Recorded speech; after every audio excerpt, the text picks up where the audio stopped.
right? These murals that are just like, they're so beautiful. They're just hard to even take all in.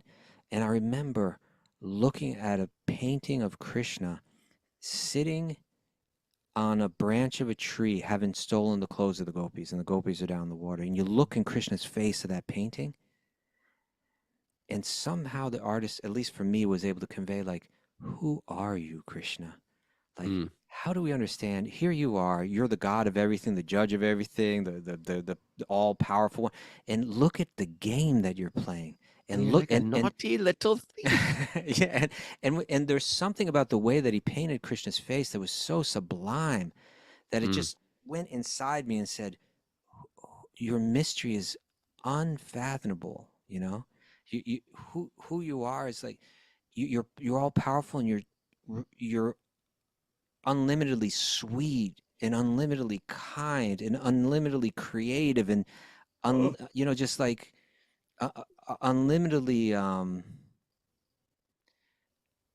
special in so many ways that we can't just put you in a box and say, here's the rules and Krishna follows it. No, like, he's so moved by love that even though he set up the universe in a particular way to work very efficiently and purify people, and giving them the space that they're asking for, he can still be moved from love and subvert his own system. That's who he is. Om Namo Bhagavate Vasudevaya. Om Namo Bhagavate Vasudevaya. Om Namo Bhagavate Vasudevaya.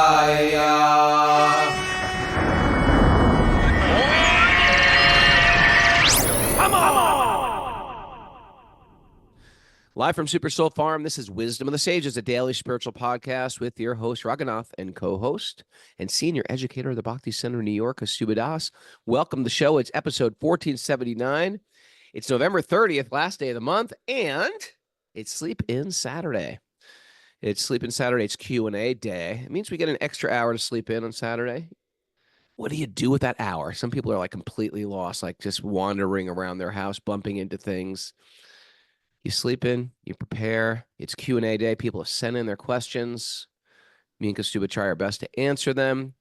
Mara compiles them, and we've got a list of questions today. But before we go further, hope everybody's digesting their Thanksgiving vegan, vegetarian goodies.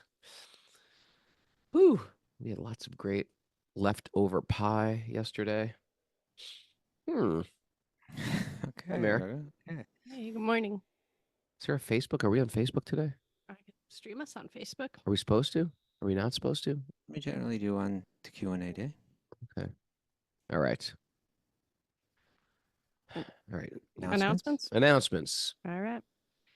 Don't miss Kaustubha's interview tomorrow at 8 a.m. with Ineke Zondag, the founder and leader of Food for Life Vrindavan in the USA. She'll tell us more about Food for Life, which employs a holistic approach to empower underprivileged girls in India through free education.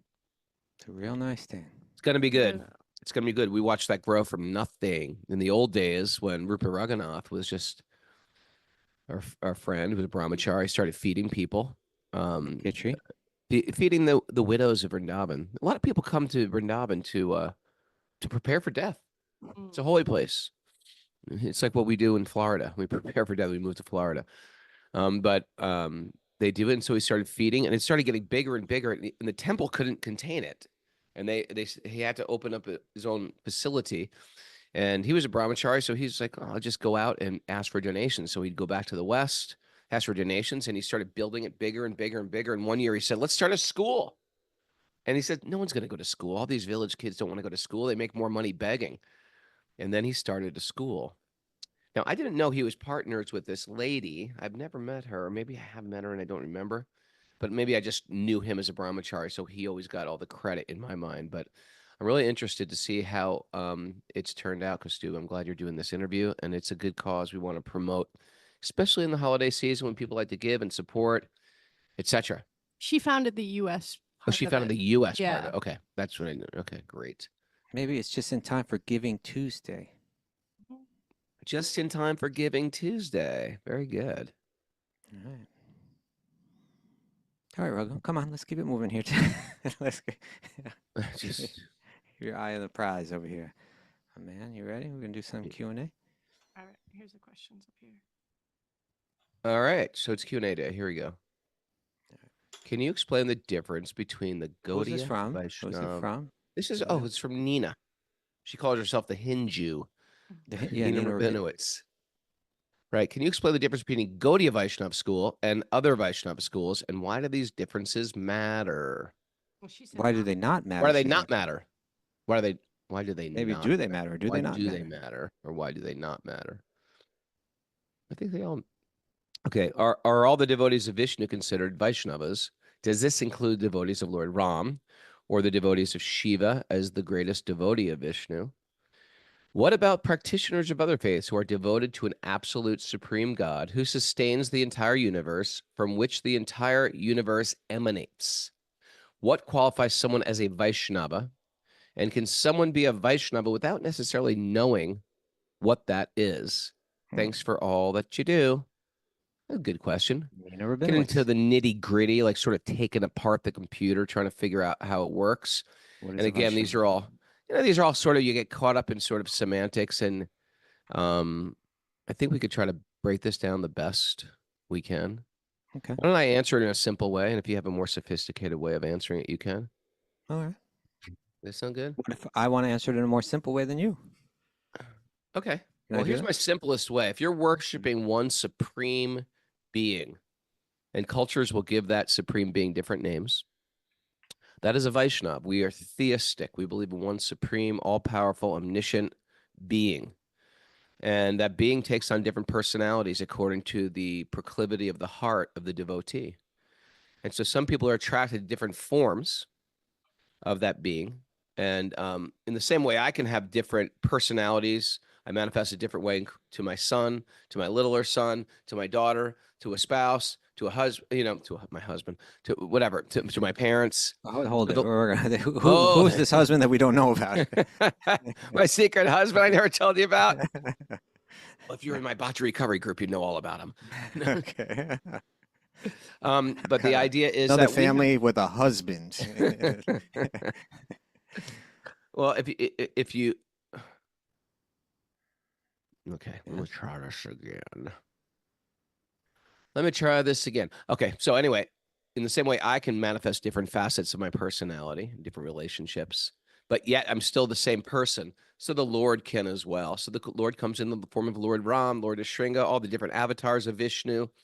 Judeo-Christian model of an idea of a supreme authority, if that's what the devotee is really seeing God as, a supreme reciprocating authority, then I would call them a Vaishnava. If you're seeing even Shiva as a devotee of the Lord Vishnu, it's still the same. If you were worshiping Shiva as the supreme, they were called Shaivites. Let's see what else does she say. Can you explain the difference? And Gaudiya and then everyone is going to have a different nuanced angle of that Vaishnavism. And in Gaudiya Vaishnavism, we are also seeing we're bringing in Radha and Krishna into that lineage in particular. And so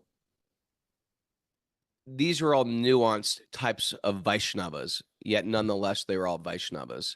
And they're all just assisting us in how to worship the Lord, and giving sort of like different insight, almost like if you see we see your house, but then as you go closer to the house, you see, oh, this is where the, you look in the window, this is the living room, and you look, oh, there's the kitchen back there. So as you're getting closer, you're seeing it from a different vantage point. So a Gaudiya Vaishnava is a unique vantage point of understanding the Lord. You want to elaborate on this? Make it more simple or more intricate? Okay. Well, yeah, sure. The first thing that Nina asked about was the differences between the Gaudiya Vaishnava school or lineage and the other Vaishnava schools. And maybe we hold that for the end once we've talked about what a Vaishnava is. Okay. And so then she asked, are all devotees of Vishnu considered Vaishnavas? Yeah, in one sense. Well, let's get into that, right? And I like the way that where you started, Raghunath, was, I'll read you something from Srila Prabhupada. He doesn't use the term Vaishnava here, but he uses the term real God consciousness, which for him is like saying Vaishnava in a sense, right? And this was from Charu Das, who's one of Srila Prabhupada's disciples. And he said, he was talking about a time where Srila Prabhupada was kind of hosting a group that was from a seminary, some kind of Christian seminary. And so they're having these theistic discussions and questions going, and answers going back and forth. And Charu Das says, I remember one of them stood up and he said, what do you think of St. Francis? And Prabhupada didn't know who St. Francis was. So as he often did, he said, what is his philosophy? And the Sumerian said, he saw God everywhere. He called the tree his brother and the bird his sister. And Prabhupada's eyes got wide, he just looked at this Sumerian and his head went back and he looked around at everybody and he said, that is real God consciousness. So like that's an example where I think he's saying, like wherever we see this kind of deep spiritual vision, deep understanding of God, we can call that person a Vaishnava, right? And our acharyas, these great teachers, when they speak about this term Vaishnava, sometimes they expand it and sometimes they contract it, And so I have some examples of that.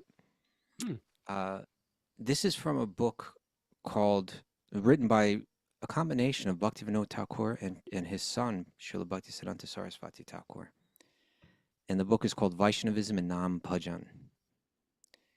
And they write there, so the service of Vishnu is natural and inherent in the jiva, in the soul.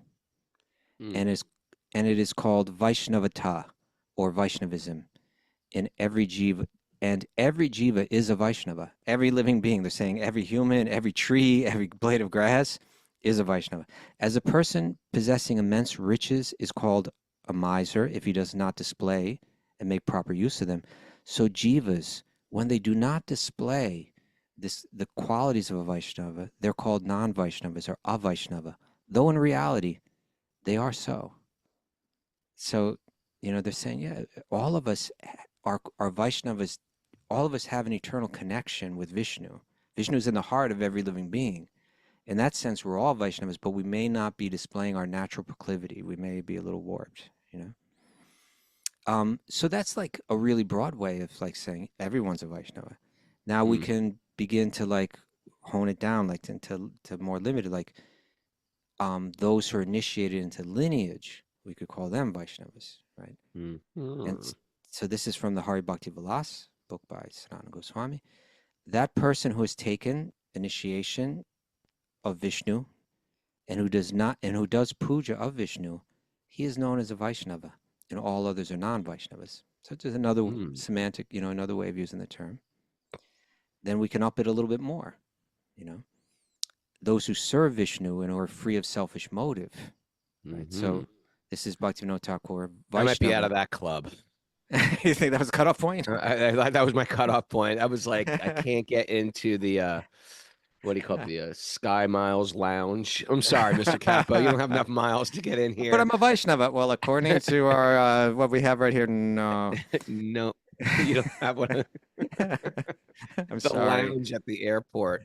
I'm sorry. Yeah, there's some other seats over there. You sit in those. You can, but all the seats are taken. Yeah, sit on the floor like everybody else is doing, waiting for their connection flight. Okay, so again from that book Vaishnavism and Nam Bhajan, Vaishnava, which literally and naturally means one who worships Vishnu out of pure love, expecting nothing from him in return. Okay, that's a Vaishnava. Right now we're getting a little bit more. Yeah. Let's go back to the broad. Can our show rally behind the broadest?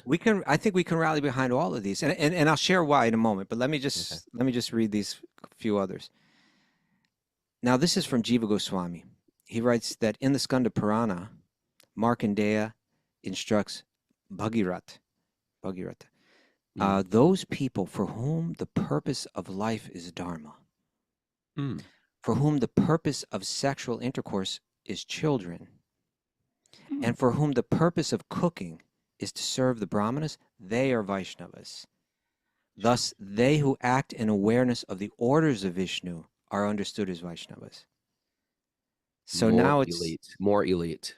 yeah, it's like, This is top tier, it could still get right? higher. Yeah, but This yeah, is- in other words, if all the pleasures of life, if I don't see them as taking them for myself, but I see them as all in connection with God, now you're Vaishnava.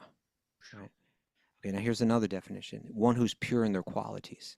How And about this one is who wears a shelter shirt? One who wears a shelter shirt. You're a Vaishnava. Can we have one of those? Very. You can do that. Okay, now in the Vishnu Purana, it is said, he who does not abandon his specific Varna Dharma, right, who's really dutiful in life, who is equipoised, who is a well-wisher to his enemies, who does not steal, who does not injure anyone, and who is steady in his mind, he is understood to be a Vaishnava. Now here's another thing. What is non-Vaishnava? Because you can Google search, this is not Vaishnava, in all of Prabhupada's books and conversations and all that. Really? You Google Yeah, and search that? This is not Vaishnava? I didn't Google search it, but I found someone else had Google searched it. And I'm going to just list some of the things that Prabhupada says. I'm not going to give the actual quotes, but they're all there. He says that if you're materially irresponsible, like if you neglect your duties of your ashram, that is not Vaishnava. He says that is not Vaishnava, right? Like, in other words, like if you got married like a year ago and you're saying, I want to take sannyas. No. Why don't you be a good grihasta first? Just jumping around like this and not being responsible, that is not Vaishnava. If you have service to do and there's difficulties in it, there's complications, people aren't acting exactly the way you want, it becomes difficult, and you give up your responsibility, that is not Vaishnava, he says. If you're only concerned with your own liberation and you're not concerned about the welfare of others, that is not Vaishnava. If you're seeking material happiness outside of the Sangha of the Vaishnavas, that is not Vaishnava.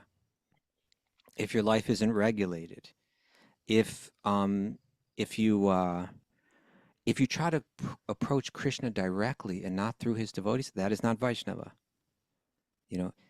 If after receiving some mercy from Krishna, you begin to become proud of that, that is not Vaishnava.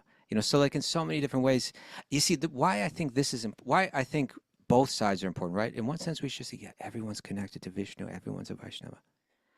And in another sense, and we talk about this sometimes, Raghunath, like when let's say we're saying the same thing about like, that is not Christian, right? Like you have Jesus who's more or less like telling a lot of people, that is not Christian, like if you don't care for your neighbor, if you don't, you know what I say? But it got a lot of the way Christianity got presented, at least the way it's presented by a lot of people, is you're sinful by nature. If you think that you can become pure, that's total arrogance. You can't. You are a sinner, and the only thing that you got going for you, you can never be pure. You can never be pure, and the only thing you got going for you is you can join, pledge allegiance to Jesus, and then you'll be saved. Whereas by saying this is not Vaishnava and that's not Vaishnava, saying like just pledging your allegiance as I worship Vishnu, that's my religion. That's not. That is, you're still not a Vaishnava. You see, that's not enough. You've got to really begin. We all have to really begin to try to really embody what it means. So, what does it mean to be a Vaishnava? It could be on any of these levels. We could speak of it. And then Nina, she started asking, could you explain the difference between Gaudiya Vaishnava school, which is one particular lineage, the followers, specifically that means the followers of Sri Chaitanya, right? I think we could I think more and more we should just kind of switch it over to that, as it spreads in the West, like Chaitanya Vaishnavas, right? And why do these differences not matter? This is a quote from Prabhupada. He says, actually, all the Vaishnavacharyas, Madhvacharya, Ramanujacharya, Nimbarka, and Vishnu Swami, these are the great acharyas in the 4 different Vaishnava sampradayas. He says there's no difference of opinion, but they have explained the absolute truth more vividly from their own angle of vision. Otherwise, there's no difference. Mm. So really what he's saying is there's this vast body of spiritual literature, the vast body of Vedic literature, the Vedas, the Puranas, the Mahabharata, all of the Upanishads. And different lineages it's so vast and broad that you can interpret in different ways. But these four Vaishnava sampradayas, they emphasize their own angle of vision in a particular way. The different criteria of Yeah, stepping up. but more or less there's agreement. Some of these Vaishnava sampradayas, they worship Vishnu especially. Some of the sampradayas worship Krishna especially, or Radha and Krishna especially. What is significant about the Gaudiya Vaishnava school is particularly that the goal of it all is the unique love of Radha and Krishna, and the unique love of the residents of Vrindavan, that intimate love, not the reverential love of worship of Lord Vishnu, but the intimate love, the most intimate love, is emphasized and seen as the goal in this lineage. And the way of achieving that in particular is through Sankirtan, right? It's through the kirtan of chanting the holy names.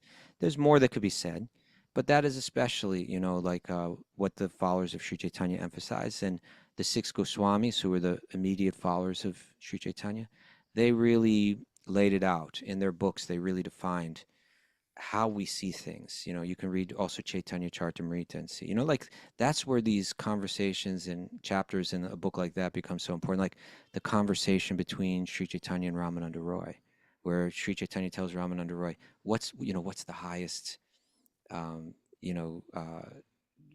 what's the highest ambition in life, and he just kind of starts going up a ladder, and Sri Chaitanya keeps, no, tell me more. It's kind of like begins to define what our sampradaya goes. It goes all the way up to the love of Radha for Krishna, which all the other sampradayas are not necessarily so interested in.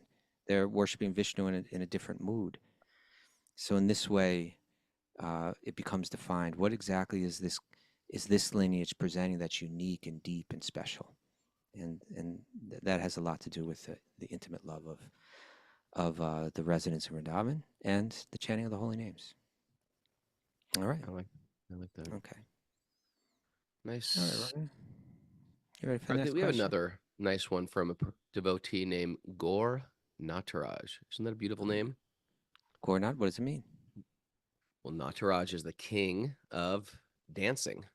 Yeah. And usually it's subscribed to Lord Shiva. Sometimes people say, oh, Krishna is like when Shiva does the dance of destruction, he's called Nataraj. But sometimes Krishna is called Nataraj because he's the dancer in the Rasalila, dances on the Kaliya Krishna's head. But here is Gora Nataraj. Lord Chaitanya is actually the king of dancers because he's notorious. Not notorious. Famous. Notorious. Famous for dancing and singing in the streets. Kirtan. So this devotee's name is Gaur Nataraj, and he's from Champaign, Illinois. Thank you so much for your service in putting out the Wisdom of the Sages podcast. I started listening to it in 2021, but binge listened to back episodes until I was caught up. That's a thing. A lot of our people binge listen. If you're going to binge, if you have that extremist nature, people binge just, on us. Binge on us, binge on the Bhagavatam. Your podcast and sage groups have been a blessing to this devotee since I live in Champaign, Illinois, and the closest home program, that means like Timothy Tucker and Lady Katie invited people into their home. So people do that all over the world. These home programs, also known as Namahat. What does hot mean? House? Namahat? Namahat is like where you're... I think it means the marketplace. Marketplace. So you take people. It was like, what's elephant? The elephant. Hasti. Okay. Hasti. Yeah. Hasti. Okay. So anyway, so it's like inviting people to their house. So the closest one is like an hour away, and the closest temple is like 3 hours away, he says. So now to my question, I hear a lot of devotees say, pray for such and such a person. Now, my logical mind is trying to make sense of this. Why am I asking an all-knowing, all-powerful Krishna, who, by the way, does everything for our benefit. Why would I ask him this question, right? If his will is to go against our wishes, then by granting our prayer, would it not be detrimental to the person that's being prayed for? And if his will is aligned with our wishes, then what's the point of praying? In my reading and in your podcast, I have heard devotees pray to praise and glorify Krishna. And towards the end, put a little blurb in saying, I will accept whatever happens. But I haven't really come across anyone praying for someone else. Can you clear up my confusion? And if you can, point to an example in Shastra. Thanks for all that you do, and keep up the great service. Interesting. Yeah. Yeah, it's weird. You know, we want to pray for people's health, people's well-being. It's almost as if you don't think Krishna's got a hand in this. Isn't it a sign of atheism to pray? I'm going to just play devil's advocate. Isn't it a sign of atheism, Kostuba, to think like your plan is much better than the all-powerful Supreme Lord? Don't you think Krishna's got the wheel in what's going on in someone's life, in their health, in their well-being, in their loss, in their prison sentence? You don't think Krishna's behind in war and in peace? You don't think Krishna's behind all these things? Why would you send some interference with your tiny, unfocused, not seeing myopic, short-sighted, puny prayer? Let me disrupt the beautiful order of things. Now get out of here. With your crazy, crazy myopic prayer. What are you thinking, Kostuba? What do you got for that? I wanted to jump on Gaurnataraj's boat. Okay. I hope I don't know if that's quite Gaurnataraj's boat. He was just a little bit more curious. But, well, hey, this goes back to the other question, about what is a Vaishnava, right? It's something that we commonly pray every day. Patitanam pavane bhyo, Vaishnave bhyo namo namaha. Right? Mm-hmm. What is a Vaishnava? A Vaishnava is someone who's full of compassion for everybody that's disconnected, right? The Patitanam, it's commonly like translated as the fallen, right? But, those that are suffering because they've become disconnected from their very source. One who feels compassion for those people, we call that person a Vaishnava. Vaishnava bhyo namo namaha. I offer my respects under that Vaishnava, right? So it's said, Prabhupada says many, many times in his books that the devotee of the Lord is more merciful than the Lord himself. Prabhupada says this. He says, when a devotee desires to show his mercy to a person, the Lord acts. And by his grace, one becomes a devotee. So that's, like we've spoken about Krishna's attitude that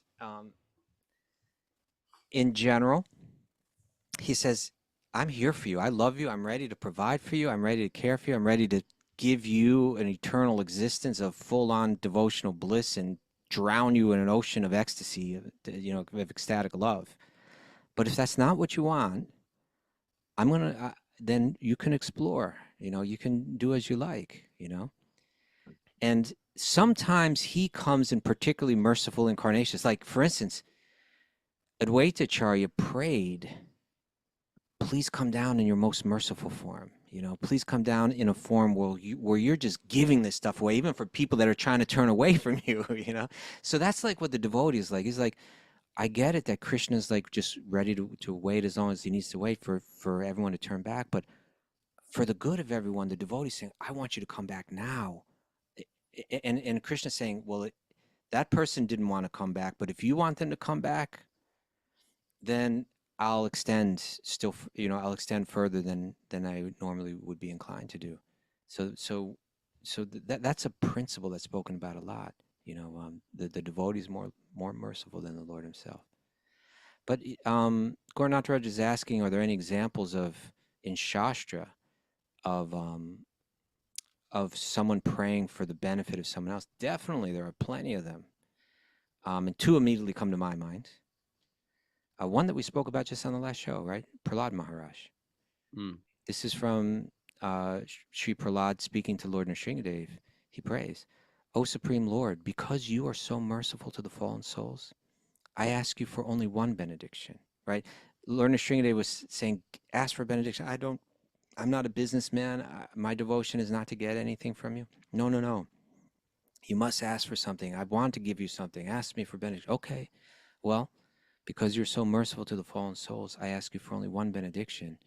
I know that my father, at the time of his death, had already been purified by your glance upon him, but because of his ignorance of your beautiful power and supremacy, he was unnecessarily angry at you, falsely thinking that you were the killer of his brother.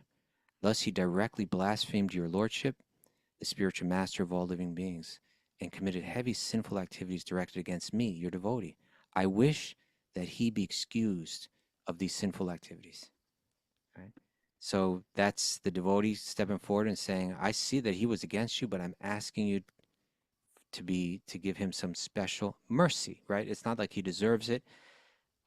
It's not that he's even asking for it, but I'm asking for it on his behalf. So that's one. Can you think of one from Chaitanya Charitamrita? A really super magnanimous one? Vasudev. Yeah, Vasudeva Datta. Yeah. This is from Chaitanya Charitamrita, a few verses from Chaitanya Charitamrita. Vasudeva Datta. This was a uniquely merciful being, right? He told Sri Chaitanya Mahaprabhu, my dear Lord, you incarnate just to deliver all the conditioned souls. I now have one petition which I wish you would accept. My Lord, you are certainly able to do whatever you like, and you are indeed merciful. If you so desire, that's part of it too here, right? Like if you so desire, then you can very easily do whatever you want. My Lord, my heart breaks to see the sufferings of all the conditioned souls. Therefore, I request you to transfer the karma of their sinful lives upon my head.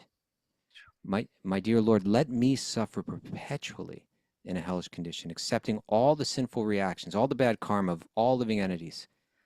Please finish their diseased material life. When Sri Chaitanya Mahaprabhu heard Vasudeva Datta's statement, his heart became very soft. Tears flowed from his eyes, and he began to tremble. So it's like, here's an example of the devotee just had so much compassion that he even moved the Lord, to tears. Right. You know. Right. And we see that in Draupadi, who has got all her children killed. And then Krishna's like, oh, we've caught Asvatama now. This is from the first canto. Great. We've caught Another great Asvatama example. now. He heinously killed these sleeping children, a major sin. That's a maha sin. And now Krishna's saying, okay, kill this sinner. It's appropriate for him. And Draupadi said, no, I can't do it. Even though my kids were killed, I see that I know his mother. And I wouldn't want his mother to go through what I'm going through right now. So there's this. So what you're saying is the Vaishnava is so incredibly soft-hearted that they can't stand to see pain within anybody. They'll even take on the pain themselves. They'll pray for that pain to go away. And sometimes even in that prayer, Krishna will use his magic of his greater plan to alleviate some pain, perhaps, and play out the whole beautiful drama for everybody's benefit still. Yeah. And so the Vaishnava, they've become so soft-hearted and they're so caring that it's almost like it even shocks the Lord. Like Krishna's like, wow, you are soft-hearted. Okay, we'll go with your plan. Krishna trusts the devotee's plan. That's exactly right. And we'll still make it all good. That's exactly right. Yeah, Krishna's like, okay, I like your plan better than my plan. And there's times where we hear Krishna has changed his mind and gone with the devotee's plan. Yeah. And it also shows that the absolute truth is multifaceted. There could be many plans to get to the same place.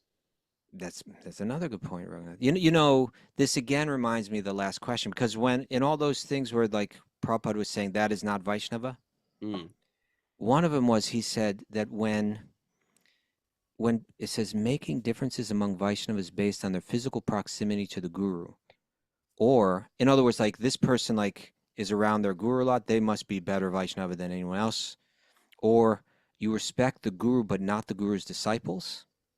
A lot of people do that with Prabhupada, like they're like, oh, Prabhupada this, Prabhupada that, but they have no respect for all of his disciples, Prabhupada says that is not Vaishnava, right? That is not Vaishnava. Mm. So real Vaishnavism, real Vaishnava means that I see Krishna everywhere. I see him in the heart of every living being, but I especially see him manifest in his devotees. I see his devotees as very beautiful and powerful, and sometimes even more merciful than Krishna himself. So, like, practically one has just great love and respect and reverence, and for the devotees. Why? Because they're even more merciful than Krishna himself. Out of their love for Krishna, that they become more merciful. Out of their love for Krishna, they're saying, Krishna, I get it, how you have this set up this whole law of karma that helps people in the long run. I'm just asking you to what do they call it? Like when you go around something to not subvert, but Circumvent. circumvent that, and just give him mercy right now. I'm begging you to do that. Well, okay, if I'm so inclined towards you that if you ask me, I feel like I have to do it, so I'll do it. So that's the idea. To try not to. I suppose we can go back to where the Christian question came. If we really want to understand the nature of bhakti, we can't put it in our little rule box. We're going to hear explanations and so on, and then you have to understand Krishna is this uniquely beautiful character. I was thinking today What somehow, kind of Raghunath, box? a little box, What of all kind the of box? rules and so. Oh, the rule box. I thought you said the Yeah, wool box. I was like, oh, that's not the cute. wool box. A little woolen Don't box. put him in a little woolen box. But somehow my mind, I was looking at some paintings of Krishna today, and my mind went to an experience that I had when I was last at the temple in Trivandrum, Tiruvananthapuram, the Padmanabh Swami temple. And I spoke about this on the show that there's like, it's a huge complex, and then within that complex there are these temples, and around the outside of those inner temples are this incredible artwork, right? These murals that are just like, they're so beautiful. They're just hard to even take all in. And I remember looking at a painting of Krishna sitting on a branch of a tree, having stolen the clothes of the gopis, and the gopis are down in the water. And you look in Krishna's face of that painting, and somehow the artist, at least for me, was able to convey, like, who are you, Krishna? Like, how do we understand? Here you are. You're the God of everything, the judge of everything, the all powerful one. And look at the game that you're playing.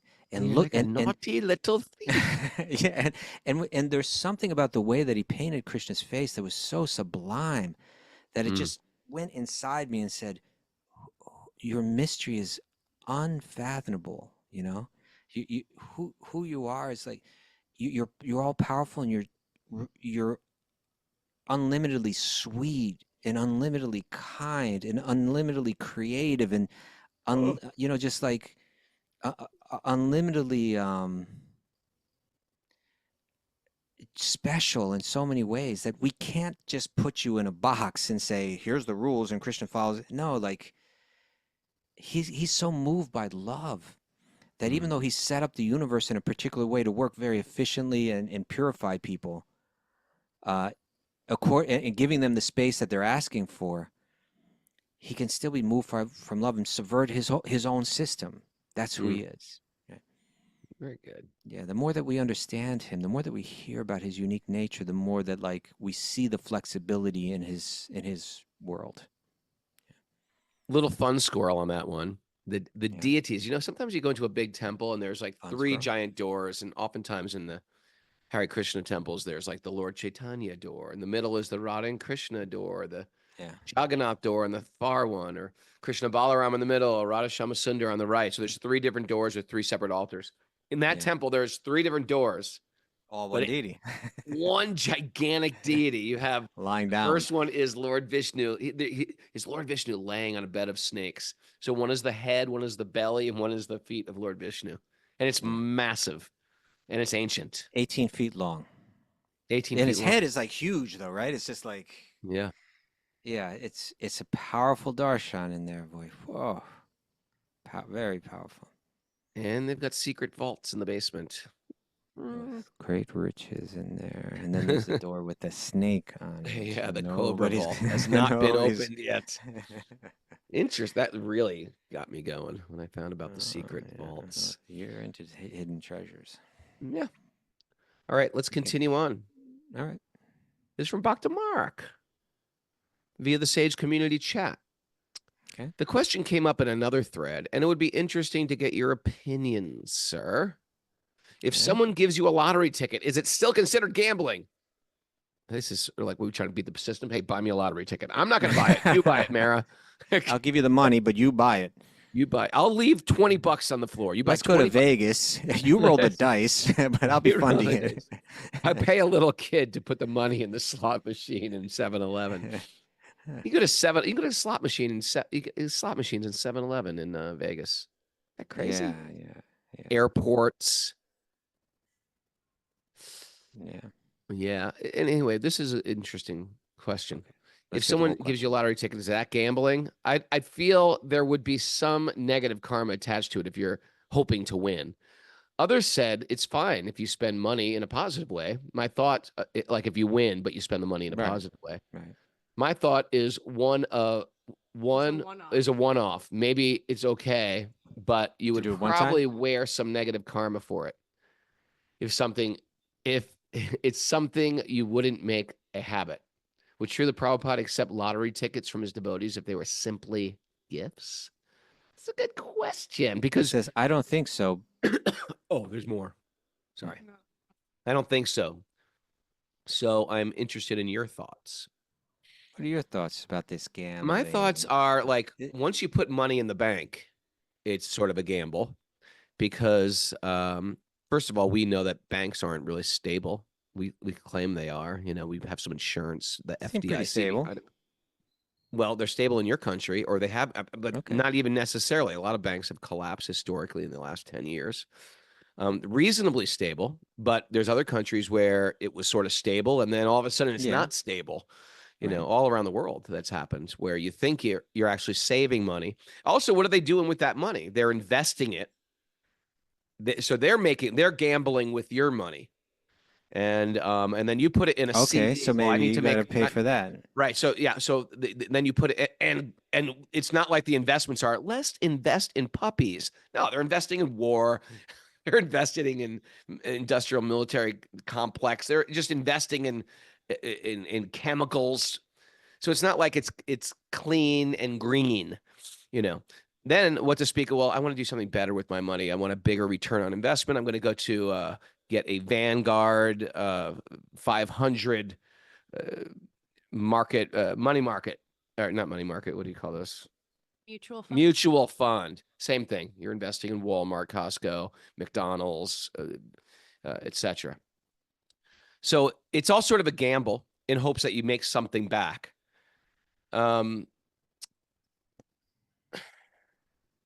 Where's he going with this one?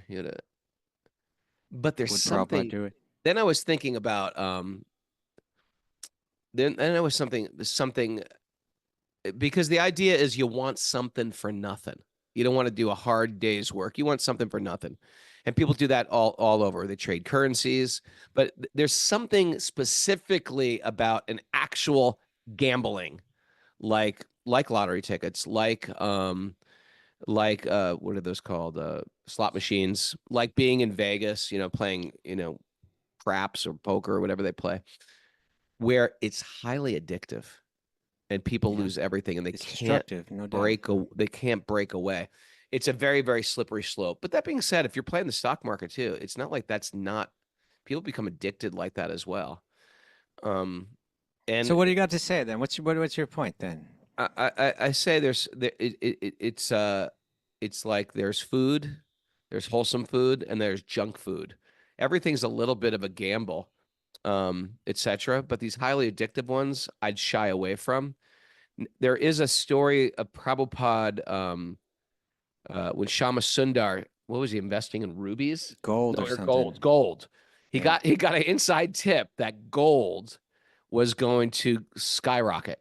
So he took all the money from the manor and went to Switzerland. Back then, you had to actually go to a bank or something. He went to Switzerland. This is in Chasing Rhinos with the Swami. He took all this money and invested it in gold on Prabhupada's order.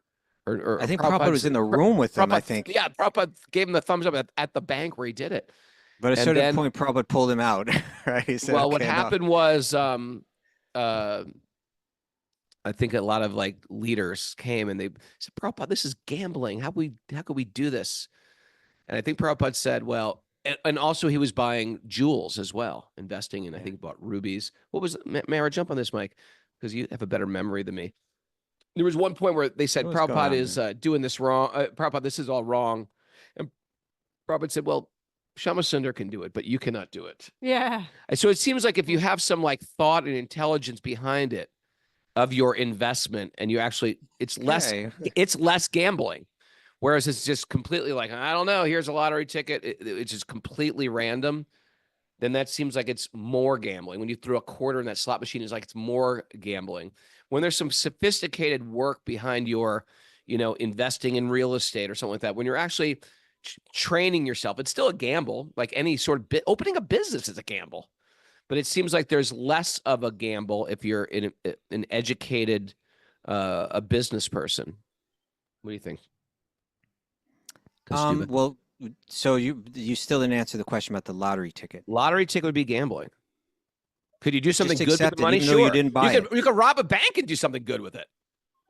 And Okay, there's gonna be some karma there. But if I didn't buy it, if I didn't put any money down, and if someone just put it in my hand, what's the gamble for me? There's no gamble.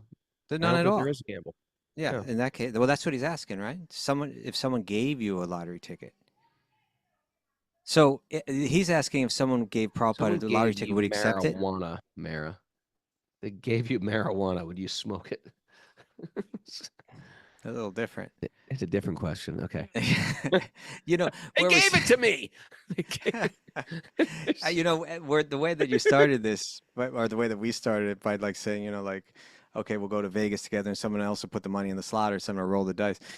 I know there's some story, I can't remember, where Prabhupada, I believe it was Prabhupada talking about like smoking a cigarette through someone else's hand. Did you ever hear that one before? No. Okay, in any case. What's it really all about? What's the gambling all about? They say that each one of these four regulative principles is related to a leg of dharma, like one of the pillars of dharma that maintains society, right? And the one that gambling is connected with is truthfulness. And you can see gambling like it's based on a lie, and how it, and just see, like, as you're saying, if someone gets addicted to it, how much they begin to lie. So it's like, what the like, if you ever see a commercial about a casino, Yeah. they're making it just seem like, my God, this is real success. This is real fun. This is like this is a dream come true. Like, All you step got out to do in is that place, hang out in Nevada for a few weeks. You'll see the other side of that real quick. which is the truthful side, right? It's not like you go there and it's just like lots of glamour and fun. No, you go there and you lose money. It's They want to keep you there. desperation.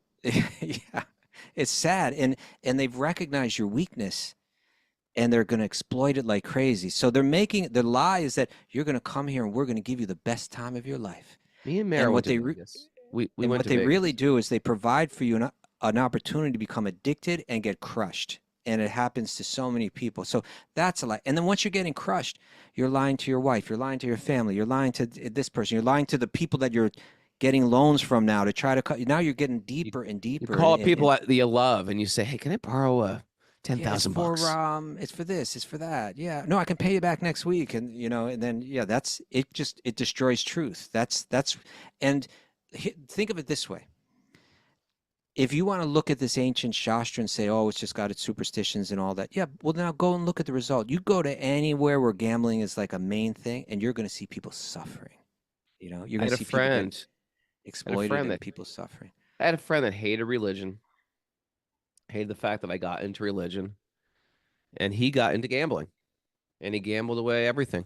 Gambled away his inheritance. Like, he had a big inheritance, gambled it all Right. away. It's like, you're going to criticize religion, then don't fall into one of these deep wells. Come on. Yeah. Yeah. But me and Mara went to Vegas. I don't know what we were doing. We got a layover. I think we missed our connecting flight. We got stuck there for Stuck in 24 hours. Vegas.